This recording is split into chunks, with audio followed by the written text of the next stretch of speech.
Easter Island was getting ever closer, ever closer.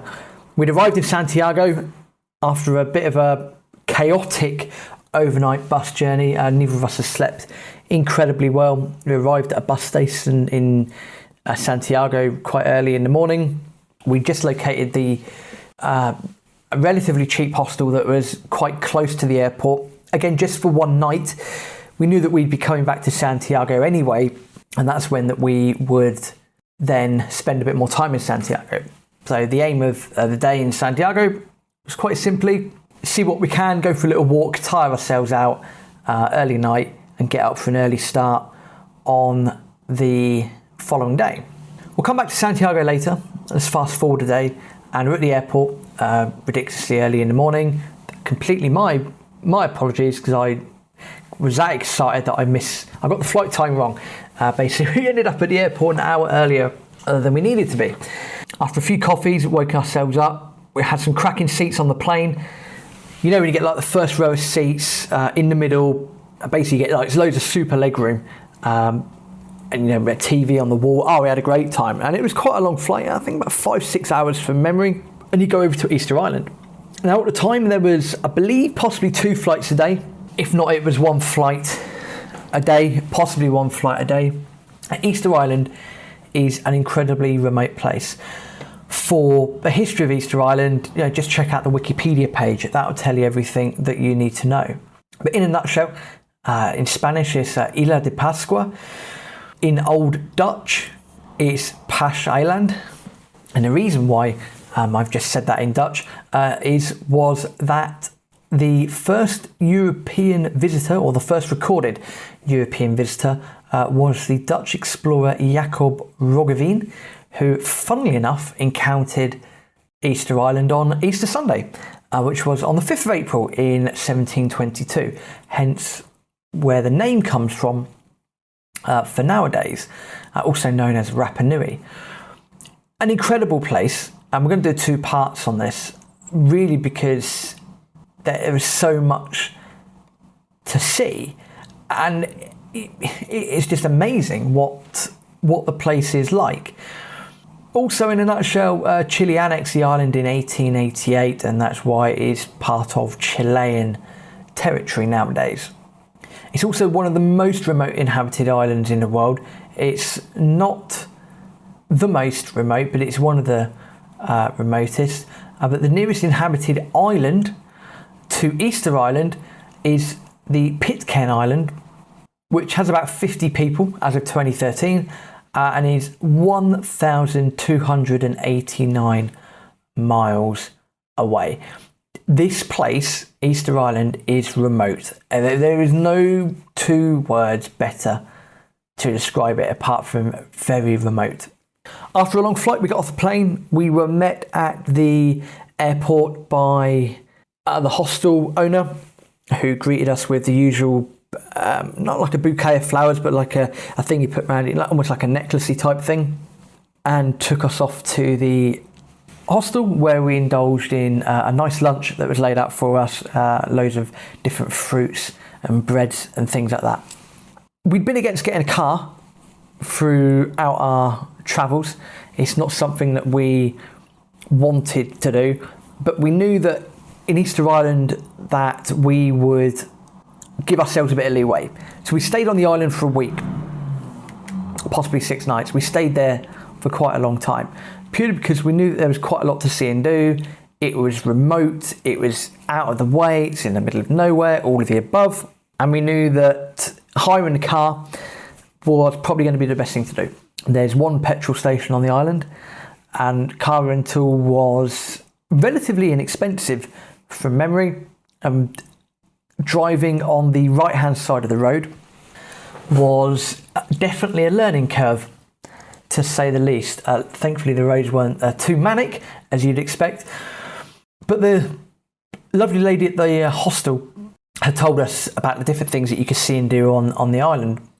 First off was going down to the main bay between 5 and 6 o'clock in the afternoon, purely for the reason that there's apparently always a couple of turtles that turn up, and they'll swim around the bay but only for an hour or so.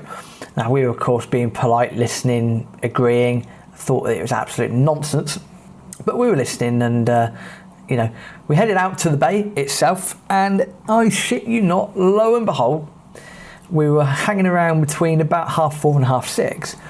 At 4:30, after walking around the bay, nothing, but about 5:15, and these turtles turned up, swimming around, were having a great time, really enjoying themselves. They were loving it. By about 6:15, they'd gone. So the lady at the hotel was absolutely right. The hostel side was absolutely right. Just madness, absolute madness that was. Most travel guides will say when you turn up to Easter Island to bring some snacks with you from Santiago. The flight is classed as a domestic flight anyway, but there is a big lack of provisions, shall we say, on the island. It's certainly not a cheap place to take a holiday, to say the least. It's something that we budgeted for as well. We knew that we would have to push the boat out a little bit as such as we were here. And also I say tourist tax. There was a pass you can get for the island for a week or so. I think it's about $100, and that would get you into all the Ahus, all the Maori statues, and all the various different sites of interest on the island as well. The first evening we went to an island show as well. After watching the sunset over the bay on Easter Island, we went to a little show that involved loads of dancing, loads of traditional things going on. Aaron wasn't very impressed when he got asked to go on stage and dance. But I found it quite funny being sat in the first row, and I wasn't asked to do it myself, which was pretty good. And the following day we decided to go up to Ranu. Now Ranu is basically a big crater on the south of the island. Now you bear in mind this island's only 22 by 17 kilometres, something crazy like that. It's really not a big place.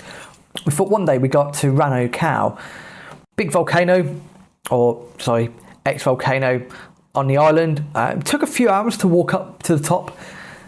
Not high, not ridiculously high, but it was, from memory, quite hot, quite an easy journey to do. We just took our time doing it, and we got to the top of the crater, and we saw quite a few things.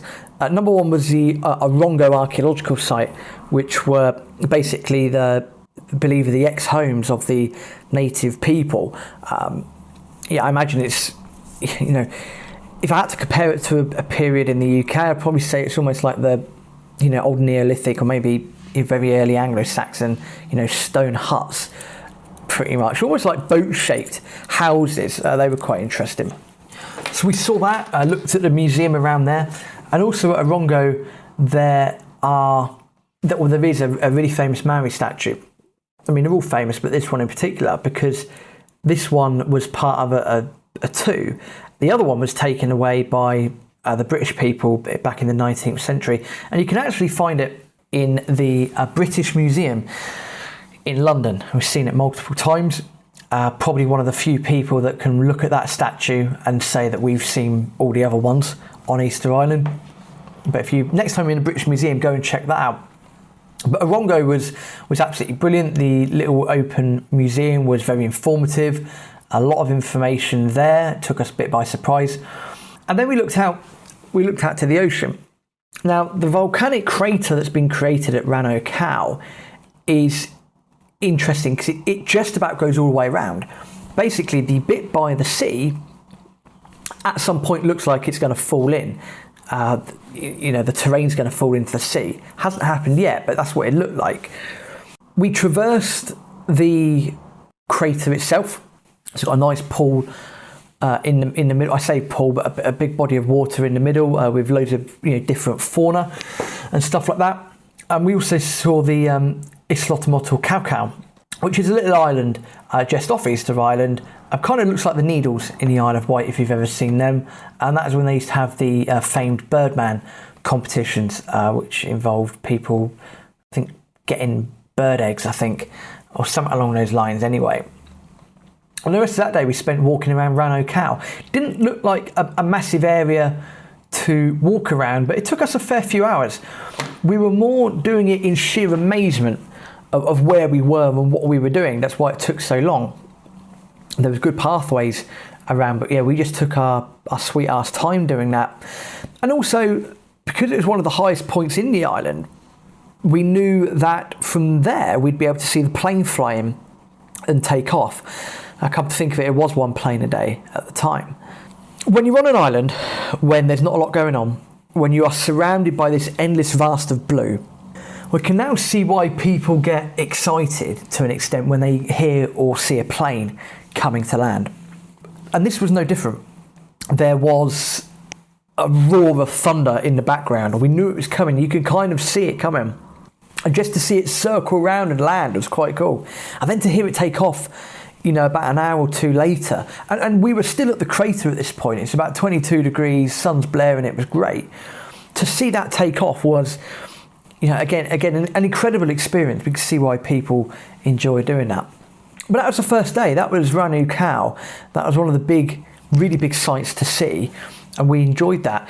We ended up walking down the Ranu road, walked pretty much through the airport, because funny enough, when the planes aren't there, you could just walk through the airport, which was quite cool. I ended up chilling with a couple of beers that evening whilst creating a plan of action for getting the car and discovering as much else of the island as possible whilst we still had the car.